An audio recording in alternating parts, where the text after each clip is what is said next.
নবী রাহমাতাল লিল আলামিনের উপরে যারা ঈমান আনতেন, গোপনে ঈমান আনতেন, জীবনে প্রকাশ্যে ঈমান আনতে পারে নাই। প্রকাশ্যে ঈমান আনলে কাফের বেঈমানেরা যদি জানতো যে আল্লাহর নবীর উপরে ঈমান আনছে, তাহলে তার উপরে জ্বালাতন নিপীড়ন শুরু করে দিত। জোরে বলেন নাউযুবিল্লাহ। এমন একজন সাহাবী, নাম হলো আব্দুল উজ্জার। জোরে বলেন কি নাম? আব্দুল উজ্জার মানে হলো মূর্তির গোলাম। তার চাচার কাছে লালিত পালিত হয়।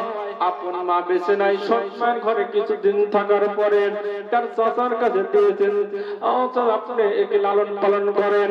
এই মানে চাচার কাছে যখন লালন পালন হচ্ছে, একদিন চাচাও খাইতে বসেছে, ভাতিজাও খাইতে বসেছে। চাচা সমানে ভাত খায়, ভাতিজা কেমন যেন নাড়াচাড়া করে খায় না। বলে ভাতিজা, ও আমার ভাতিজা, তুমি কেন খাবার খাও না? কারণটা কি? তোমার কি হয়েছে? ভাতিজা ডাক দিয়ে বলতেছে, চাচা গো, আমি আপনাকে একটা প্রশ্ন করতে চাই গো চাচা। এবার চাচা ডাক দিয়ে বলতেছে, ভাতিজা কি প্রশ্ন করবা বলো।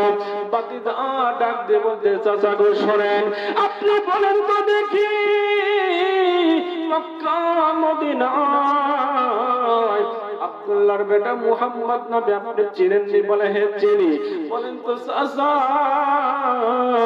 তার চরিত্রটা কেমন, তিনি কেমন ব্যক্তিত্ব জানা দেন। চাচা লাফ দিয়ে দাঁড়িয়ে গেছে আর বলে, ভাতিজা আল্লাহর কসম করে বলতেছি, আব্দুল্লাহর বেটা মুহাম্মাদের মতো মানুষ পৃথিবীর জমিনে আর একটাও নাই। জোরে বলেন মারহাবা, আরো জোরে বলুন মারহাবা। রহমতে আলম নবী নূরে মুজাসসাম, সাহাবীরা আতর বানায় ওই নবীজির ঘাম। বলেন সাহাবীরা আতর বানায় ওই নবীজির ঘাম।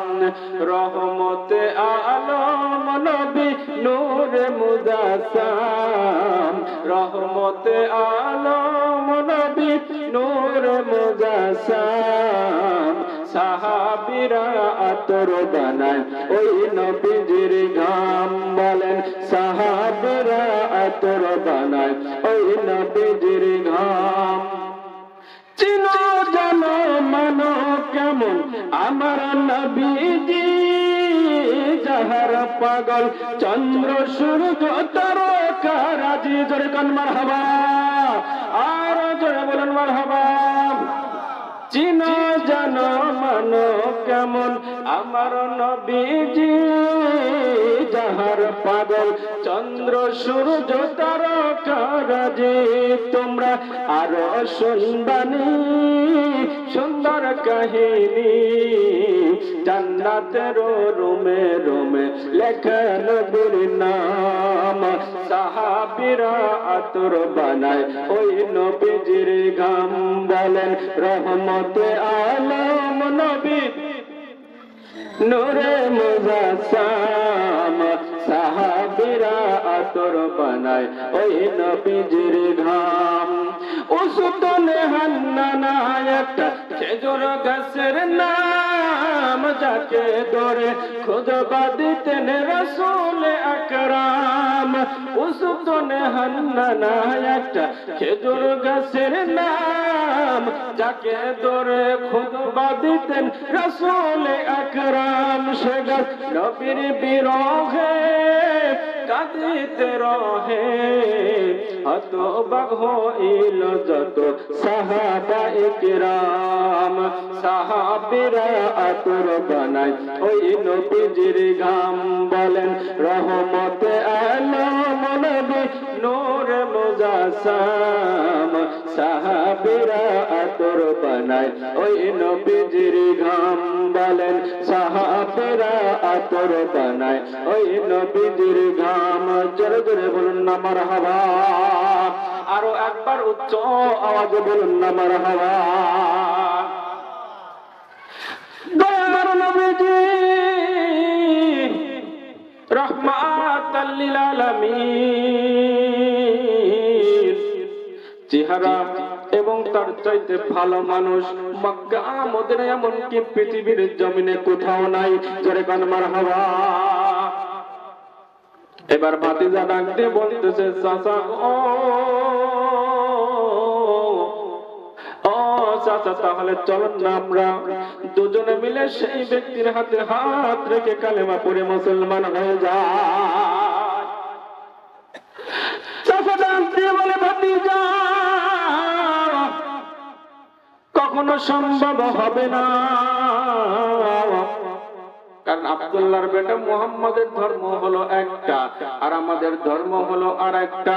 আমাদের ধর্ম ছেড়ে যদি মুহাম্মাদের ধর্মে আমরা চলে যাই তাহলে আমাদের আর মানুষের কাছে মুখ দেখাইতে পারবো না। ভাতিজা বলে চাচা তাহলে আজ থেকে ওয়াদা করলাম, আজ থেকে খ্রিস্টান দলে আমি আর থাকতে চাই না, আমি আর মূর্তি পূজা করতে চাই না, আমি আর দেবতা পূজা করতে চাই না, আমি আর আগুন পূজা করতে চাই না।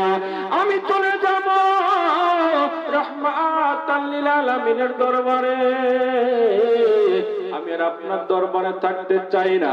আমি অনেক আগে আব্দুল্লাহর বেটা মুহাম্মদ সাল্লাল্লাহু আলাইহি ওয়াসাল্লামের হাতে হাত রেখে কালিমা পড়ে মুসলমান হয়ে গেছে। জোরে কান মারহাবা। চাচা ডাকতে বলে ভাতিজা তুই যদি আব্দুল্লাহর বেটা মুহাম্মাদের হাতে হাত রেখে যদি কালেমা পড়ে মুসলমান হয়ে যায় তাহলে আজকে তোর এক থেকে আর কিছুই সম্পত্তি তুই পাবি না, সমস্ত সম্পত্তি তোর বঞ্চিত করলাম, একটি টাকাও তুই পাবি না। এমনকি তোর গায়ের যে পোশাক গুলি আছে ওই গায়ের পোশাক তুই খুলে দে, বাড়ি থেকে বের হয়ে যা। তোরে বলেন নাউযুবিল্লাহ। আজকে আমরা ইসলাম পেয়েছি শান্তির ধর্ম, আমাদের নামাজ পড়তে কোনো বাধা নাই, কালেমা পড়তে কোনো বাধা নাই, আমাদের মসজিদে আসতে কোনো বাধা নাই। আমাদের কত শান্তির ধর্ম, আমরা ইসলাম পেয়েছি, এরপরও আমরা ঠিক মতো নামাজ পড়তে চাই না, এরপরও আমরা ঠিক মতো রোজা রাখতে চাই না, এরপরও সম্পদ থাকতে আমরা হজ করতে চাই না। কথা কোন ঠিক কিনা? সাহাবীদের এত কষ্টের ঈমান, এত কষ্টের ঈমান তারা কিভাবে সহ্য করেছে? এত কষ্টের পর তারা তারপরেও নামাজ পাঁচ ওয়াক্ত পড়েছে, রোজা রেখেছে, হজ করেছে, যাকাত দিয়েছে। আর আমরা এত সুন্দর ঈমান পাওয়ার পরেও আমরা ঠিক মতো পাঁচ ওয়াক্ত নামাজ পড়তে চাই না। কথা কোন ঠিক কিনা? বাতিদা ডাকতে বলতেছে চাচা গো আপনি আমার সম্পত্তি থেকে বঞ্চিত করেন, আমার অসুবিধা নাই, আমার পোশাক খুলে নেন, এতেও আমার কোনো অসুবিধা নাই। এরপর আব্দুল্লাহর বেটা মুহাম্মাদের হাতে হাত রেখে কালেমা পড়ে মুসলমান হয়ে গেছে। আমি আর আপনাদের দলে আমি আর কোনো সময় থাকবো না। জোরে কান্না মারহাবা। এইবার আব্দুল উজ্জা ডাক দিয়ে বলতে চাচা গো আমি আপনাদের ধর্ম ত্যাগ করে চললাম মদিনায়, যেই মক্কায় আমার নবী নাই, এই মক্কায় আমি আর থাকতে চাই না, এই মক্কা ছেড়ে আমি মদিনায় চলে যেতে চাই। জোরে কান মারহাবা। আব্দুল উজ্জা যখন এই কথা বলছেন তার চাচা ডাক দিয়ে বলতেছে আব্দুল উজ্জা রে তুই আমার বাড়ি থেকে কিছুই নিয়ে যেতে পারবি না। আরে ভাতিজা তোর পরনে যে লুঙ্গিটা আছে